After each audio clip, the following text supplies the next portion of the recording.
الشيطان الرجيم بسم الله الرحمن الرحيم مثلهم كمثل الذي استوقد نارا فلما أضاءت ما حوله ذهب الله بنورهم وتركهم في ظلمات لا يبصرون. ان کی مثل یعنی ان کی صفت اس کی طرح ہے جس نے آگ جلائی تو جب اس نے اس کے گرد کو روشن کر دیا تو اللہ ان کی روشنی لے گیا اور ان کو تاریکیوں میں کر چھوڑا کہ کچھ سجائی نہیں دیتا. اب اس کا ربط ماسبق سے کیا ہے اس کو بیان کیا کہ ماسبق میں منافقین کے اوصاف اور ان کے اعمال کا بیان ہے کہ یہ کرتے ہیں یہ کرتے ہیں یہ کرتے ہیں، تو ان صفات سے منافقین کی حقیقت واضح ہو جاتی ہے. اب اس کے بعد مثل بیان کی گئی ہے. اب اس مثل کا فائدہ کیا ہوتا ہے کہ امر معقول جو ہے محسوس کے پیکر میں آتا ہے. کسی معقول کو محسوس سے تشبیہ دی جاتی ہے تو امر عقلی وہ محسوس کے پیرائے میں آ جاتا ہے، اس کی وجہ سے اس کا ادراک آسان ہو جاتا ہے. جیسے العلم نور، تو علم تو مانوی چیز ہے لیکن اب اس کو نور کہا گیا. والجہل ظلام یا ظلمتن، تو جہل بھی مانوی چیز ہے لیکن جب اس کو تاریکی کہا گیا تو اس کی وجہ سے اس کی کیفیت اور حالت واضح ہو جاتی ہے. تو اب منافقین کے صفات و احوال کے بیان کرنے کے بعد پھر مثل ذکر کی گئی کہ یہ انہیں کی طرح ہے جنہوں کی آگ جلائی تو تھوڑی روشنی حاصل ہوئی اور پھر تاریکی ہو گئی. تو آگ جلائی تھی اس لیے کہ اندھیرے میں روشنی ہوگی تو ہلکی روشنی کچھ دیر تک حاصل ہوئی اور پھر اللہ نے ان کی آگ بجھا دی تو سب تاریکی میں پڑے رہ گئے، کچھ نہیں لے. تو ایسی منافقین ہیں جنہوں نے دنیاوی فائدے کے لیے دنیا میں نفاق کے طور پر ایمان کا اظہار کیا اور پھر اس کے بعد یہ جتنا فائدہ تھا ان کے مرنے کے ساتھ ہی سب ختم ہو گیا کہ دنیا میں جو کوئی فائدہ تھا وہ ختم اور عذاب ان کے سامنے. تو اس کو کہا ہے کہ لما جاء بحقیقت حالہم عقبہا بضرب المثل، جب ان کی حقیقت حال کو بیان کر دیا تو اس کے بعد مثل کا بیان رکھا. زیادتاً فی التوضیح والتقریر، توضیح اور تقریر میں اضافے کے لیے، اس لیے کہ مثل یہ دل میں زیادہ وقعت والی، زیادہ اثر انداز اور الگ لذت سے جھگڑا الگ سخت جھگڑالو اور جھگڑالو حریف کے لیے زیادہ کما کرنے والا، یعنی اس کو زیادہ زیر کرنے والا ہے. اس لیے کہ مثل امر خیالی کو محقق کی صورت میں اور معقول کو محسوس کی صورت میں دکھاتی ہے. وَلِأَمْرٍ مَا أَكْثَرَ اللَّهُ فِي كُتُبِ الْأَمْثَالِ وَفَشَتْ فِي كَلَامِ الْأَنْبِيَاءِ وَالْحُكَمَاءِ. لِأَمْرٍ مَا نے لِأَمْرٍ عظیم، کسی بڑے ہی امر کی وجہ سے اللہ نے اپنی کتابوں میں مسئلے زیادہ بیان کی ہیں اور مسئلہ انبیاء اور حکماء کے کلام میں پھیلی ہوئی ہیں. اس کے بارے میں آگے بھی بیان کریں گے وہاں ان اللہ لا یستحیی ان یضرب مثلا ما بعوضۃ فما فوقہا، کہ مثل کا فائدہ کیا ہوتا ہے کہ وہی معقول جو ہے محسوس کی پیکر میں آ جاتا ہے. کہ معقول کے ادراک سے وہ معارض ہوتا ہے کہ وہ محسوسات کا عادی ہوتا ہے، تو عقل تو معقولات کا ادراک کرتی ہے لیکن وہ جو ہے محسوس کو چاہتا ہے، اس کی وجہ سے وہ مانع ہوتا ہے. اور جب اسی امر معقول کو محسوس کے پیرائے میں لایا جاتا ہے تو وہ عقل کا ہمنوا ہو جاتا ہے اور اس کی وجہ سے ادراک آسان ہو جاتا ہے. اب یہاں لفظ مثلہم ہے، پھر استوقدہ ہے، پھر نارا ہے، تو اس کو بیان کیا کہ اس کی اصل کیا ہے. تو مثل اصل میں تو نظیر کے معنی میں ہے، کہا جاتا ہے مثل مثیل، جیسے شبہ شبہ شبیہ،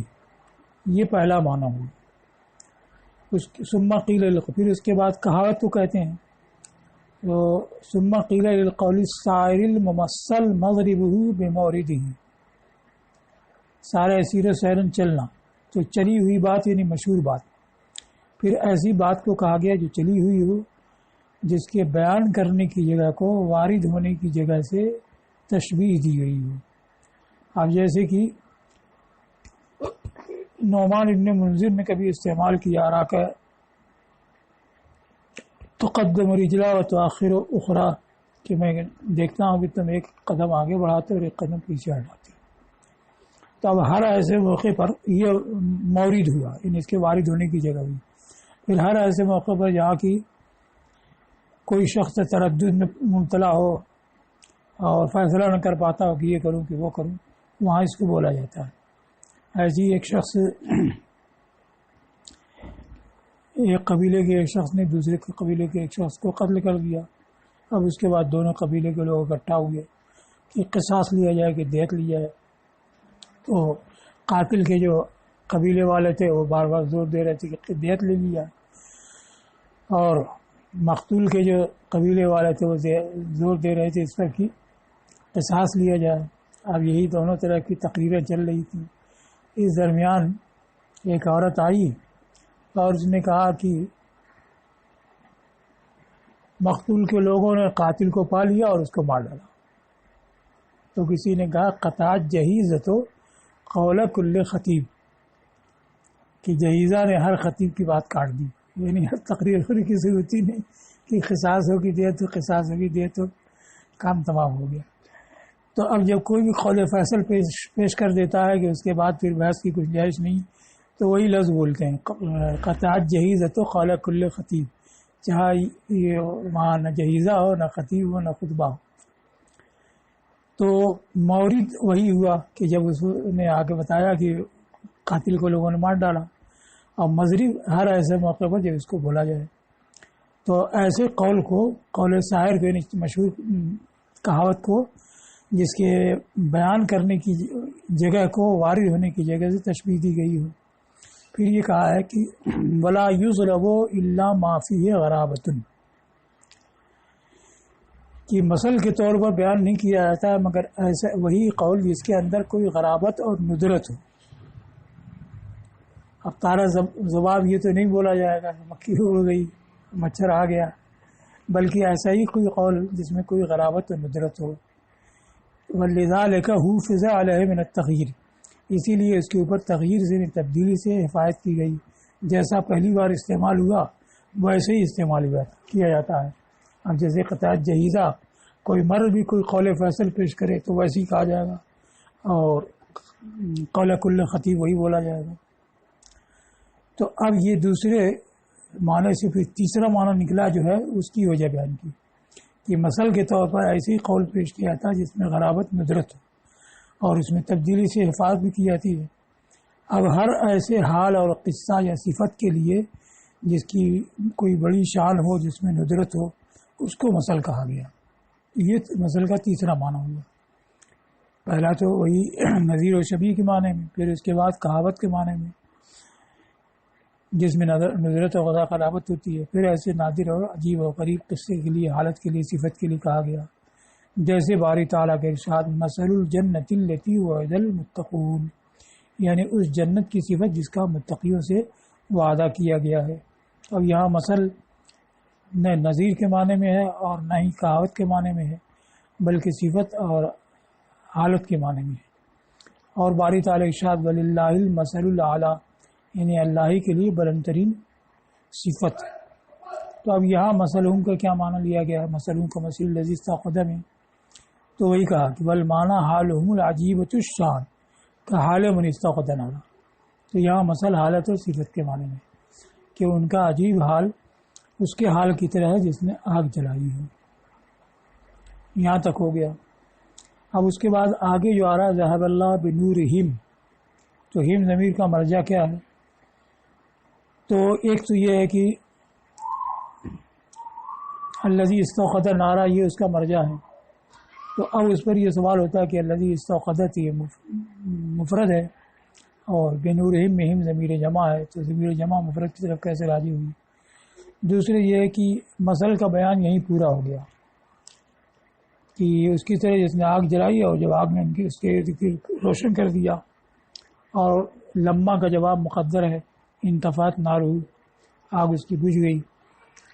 اور ذہب اللہ بنورہم یہ الگ ہے کہ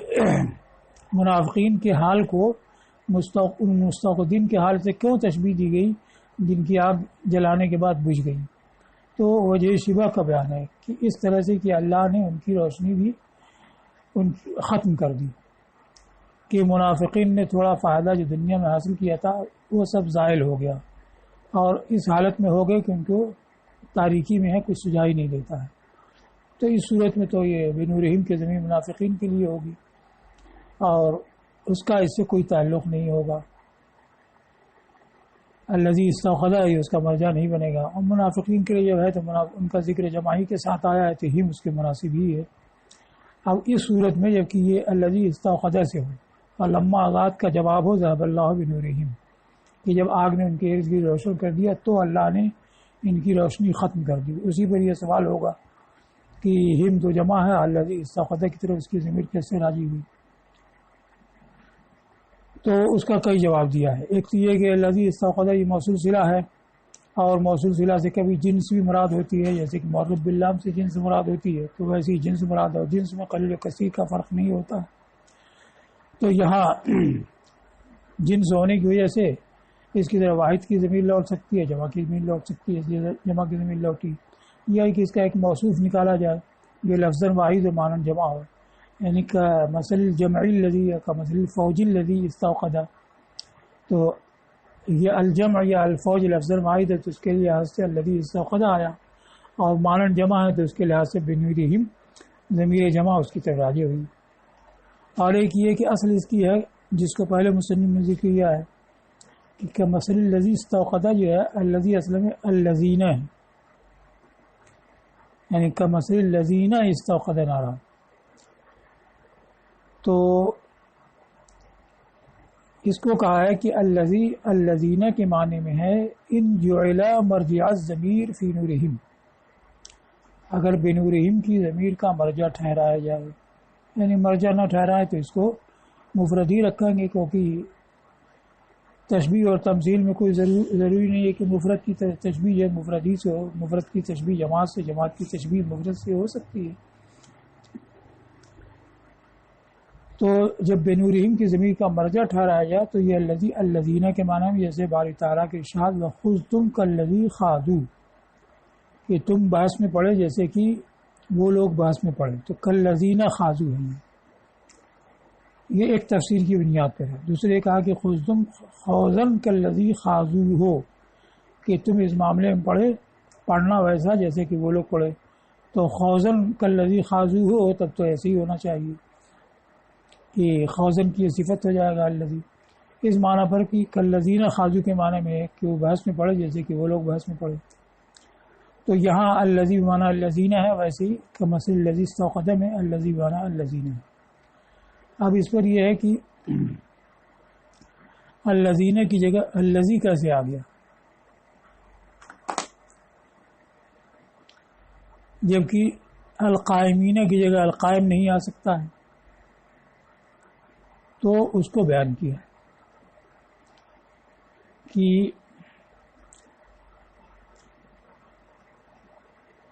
وجہ اس کی یہ ہے کہ اس میں موصول بذات خود مقصود نہیں ہوتا ہے، بلکہ اس کے بعد کوئی جملہ ہوتا ہے اور اس جملہ کو کسی معرفہ کی صفت بنانا ہوتا ہے، تو جملہ نکرہ کے حکم میں ہوتا ہے، اور نکرہ جو ہے وہ معرفہ کی صفت بن نہیں سکتا ہے، تو اب معرفہ کی صفت بنانے کے لیے الذی کا سہارا لیا جاتا ہے۔ تو اصل میں یہ اس میں موصول خود مقصود نہیں ہوتا ہے، بلکہ اصل مقصود ہے جملہ کو صفت بنانا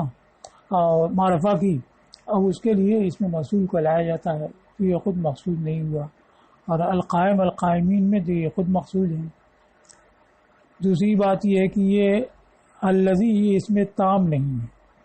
یعنی تنہا الذی نہ فاعل ہوگا، نہ مفعول ہوگا، نہ مبتدا ہوگا، نہ خبر ہوگا، کچھ نہیں، اور القائم القائمین یہ تو کچھ بھی تنہا بن سکتے ہیں، یہ اس میں تام ہے، اور یہ الذی جب تک کہ صلہ سے نہ ملے، الذی فی الدار یا الذی امامک یا الذی جاء الذی ذهب کچھ نہ ہو تب تک یہ کسی جملہ کا جز نہیں بنے گا، تو یہ اس میں تام نہیں ہوتا ہے، بلکہ اس میں تام کے جز کی طرح ہوتا ہے۔ تیسرے یہ ہے کہ موصول صلہ مل کر کے لمبا ہو جاتا ہے، حالانکہ موصول جمع ذریعہ ہے، تو اب ذریعہ جتنا مختصر ہو بہتر ہوتا ہے، تو اب اس کا اختصار پسند کیا گیا، اس وجہ سے الذین سے الذی کیا گیا۔ اور یہ بھی ہے کہ یہ الذی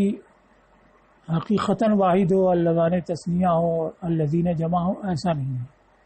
ایسی زانے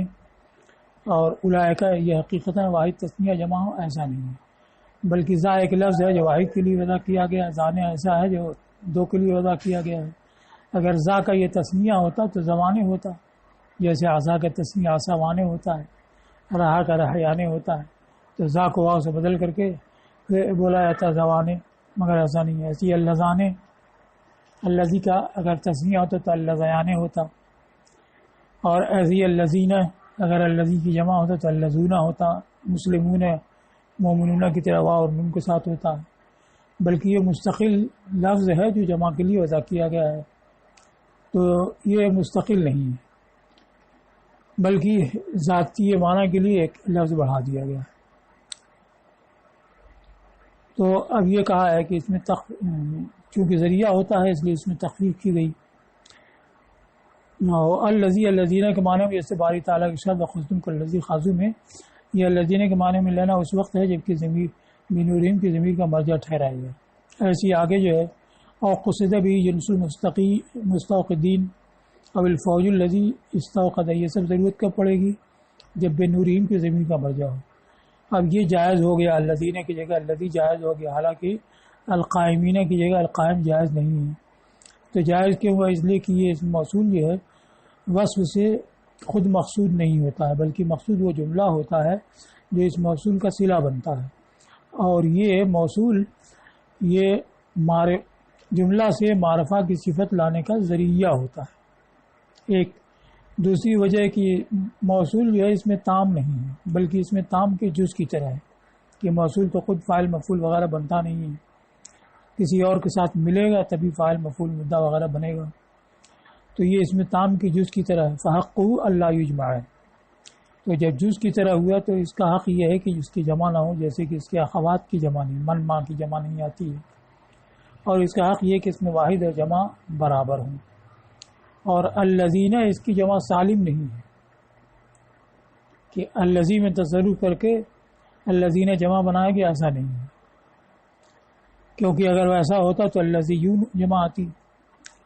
بلکہ یہ ذاتی والا لفظ ہے جس میں ذاتی معنی کی ذاتی کے سبب کر رہی گئی ہے، اسی لیے ہمیشہ الذین یا کے ساتھ آیا، جبکہ جمع سالم رفعی حالت میں واو کے جہاں مسلمون کہا جائے، اور الذین ہر حال میں جہاں الذین رأیت الذین مررت بالذین، اسی لیے یہ ہمیشہ یا کے ساتھ آیا ہے فصیح لغت پر۔ ایک لغت بنی حذیل کی ہے وہ الذین بولتے ہیں، اسی لیے ہمیشہ یا کے ساتھ آیا ہے فصیح لغت پر جس پر کہ قرآن نازل ہوا ہے۔ تیسری وجہ وَلِكَوْنِ مُسْتَطَالًا بِصِفَتِهِ اسْتُحِقَّت تخفیف، اور اپنے صلہ کے ساتھ دراز ہونے کی وجہ سے یہ تخفیف کا حقدار ہوا، یہ موصول صلہ ملا کر کے لمبا ہو جاتا ہے تو قابل تخفیف ہوا، اسی لیے اس کی تخفیف میں مبالغہ کیا گیا۔ تو الذین سے الذی ہوا، پھر اس کی یا بھی حذف کر دی گئی الذی، پھر اس کے بعد الذی کا کسرہ بھی حذف کر دیا گیا تو اللذ ہو گیا، پھر وہ سب بھی ختم کر کے محض لام پر اکتفا کیا گیا اس میں فاعل اور اس مفعول میں، جیسے الضارب المضروب، اس میں ال جو ہے اس میں موصول ہے، تو ایک قول جمہور کا تو یہ ہے کہ اس میں الضارب المضروب میں جو ال ہے وہ مستقل اس میں موصول ہے، اور معرب باللام میں جو ال ہوتا ہے اس سے فرق ہے کہ الحمد وغیرہ میں جو معرب جو الف لام ہے تعریف والا تو وہ حرف ہے، اور یہ ال جو ہے وہ اس میں موصول ہے، اسم ہے، لیکن مصنف نے اور زمخشری نے اس کو اختیار کیا ہے کہ یہ اسی الذی کی تخفیف ہوتے ہوتے ال ہو گیا ہے، تو اس کی تخفیف مبالغہ کیا گیا کہ الذی سے یا بھی حذف کی گئی تو اللذ ہوا، پھر اس کے بعد کسرہ حذف کیا گیا تو الذی ہوا، پھر کسرہ حذف کیا تو اللذ ہوا، پھر خالی ال پر اکتفا کیا گیا اس میں فاعل اس مفعول میں، یہاں تک ہو گیا، تو اس وجہ سے تخفیف اس میں ہو گئی اور بجائے الذین کے یہ الذی آ گیا، یا یہ ہے کہ اس سے مراد ہے جنس المستوقدین، الذی موصول صلہ سے جنس مراد ہے اور جنس میں قلیل و کثیر سبھی داخل ہوتے ہیں، لہذا واحد کی ضمیر بھی اس کی طرح لوٹ سکتی ہے جمع کی بھی. یا مراد الفوج الذی استوقد ہے، تو اس کا ایک موصوف نکالا گیا جو لفظاً واحد مانن جمع ہے، تو لفظاً واحد ہونے کی وجہ سے اس کے لیے واحد ضمیر آ سکتی ہے، اور مانن جمع ہونے کی وجہ سے جمع کی ضمیر آ سکتی ہے. اب لفظ استوقد وقد یقد وقودن، آگ کا جلنا بھڑکنا، اور باب استفعال چاہتا ہے طلب ماخذ کو، تو اصلی معنی کیا ہوگا؟ طلب الوقود، یعنی بھڑکنے کو طلب کرنا، جلنے کو طلب کرنا. تو اب یہاں جہاں بولا جاتا ہے استوقد نارا، تو اس کا یہ مطلب نہیں ہے کہ کسی سے بھڑکنے کو طلب کیا، بلکہ اوقدہ ہی کے معنی میں ہوتا ہے. تو ہے تو استیقاظ معنی میں ایقاد کے، تو اس لیے کا والسعی فی تحصیل ہی، جلنے کو طلب کرنا اور جلنے کی حصول کی کوشش کرنا. اور وقود کیا ہے؟ سطوع نار وارتفاع لہبھا، آگ کا روشن ہونا اور اس کی لپٹ کا بلند ہونا. اور لفظ نار کو بتایا ہے کہ لفظ نار کا اشتقاق نارا یا نور و نورن بمعنی نفرہ سے، تو نفرہ کا معنی بدکنا بھاگنا، نار کے معنی آگ،